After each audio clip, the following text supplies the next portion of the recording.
ஒரே வருஷத்தில் 11 அரசு மருத்துவக் கல்லூரி, ஒரே ஆண்டில் 6 சட்டக்கல்லூரி நான் முதலமைச்சர் இருந்தபோது கொண்டு வந்தோம். 68 கலை மற்றும் அறிவியல் கல்லூரி கொடுத்திருக்கிறோம்.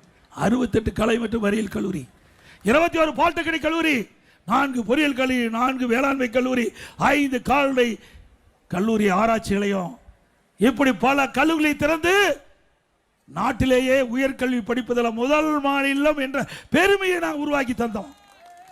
ஒரு நாடு வளர்ச்சி அடைய வேண்டும் என்றால் கல்வியிலே சிறந்து வழங்க வேண்டும். அப்படி கல்வியிலே சிறந்து வழங்குவதற்கு அதிமுக ஆட்சிய சான்று. 2019-20 100க்கு 52 பேர் உயர்கல்வி படிச்சாங்க. இன்னைக்கு 100க்கு 48 பேர் படிக்கிறாங்க. இந்த ஆட்சியுடைய லட்சணம் எப்படி இருக்குன்னு பாருங்க. அதிமுக ஆட்சி கல்வி வளர்ந்தது, திமுக ஆட்சி கல்வி இன்றைக்கு படுபாதாளத்தில் போயிட்டு இருக்குது. இன்றைக்கு திராவிட முன்னேற்ற கழகம் அதிமுக ஆட்சியில் தொடங்கப்பட்ட மேல்நிலை பள்ளிகள்லாம் மூடிட்டு இருக்கிறாங்க. 200 பள்ளிகளை மூடிட்டாங்க. அதிமுக ஆட்சியில் பள்ளிகளை திறந்தோம், திமுக ஆட்சியில் பள்ளிகளை மூடுனாங்க. இதுவா இந்த ஆட்சியை அந்த நாட்டு மக்களுக்கு நன்மை செய்ய போகுது?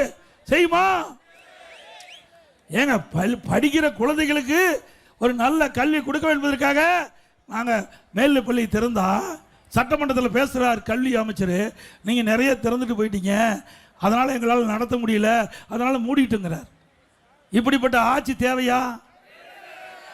நம்முடைய ஏழை எளிய குழந்தைகள் அந்த பகுதியிலேயே மேல்நிலை பள்ளியிலே படித்து உயர்கல்வி படிக்க வேண்டும் என்ற அடிப்படையில் நாங்கள் மேல்நிலை பள்ளி திறந்தா திமுக ஆட்சியில் மேல்நிலை பள்ளியை மூடுறாங்க.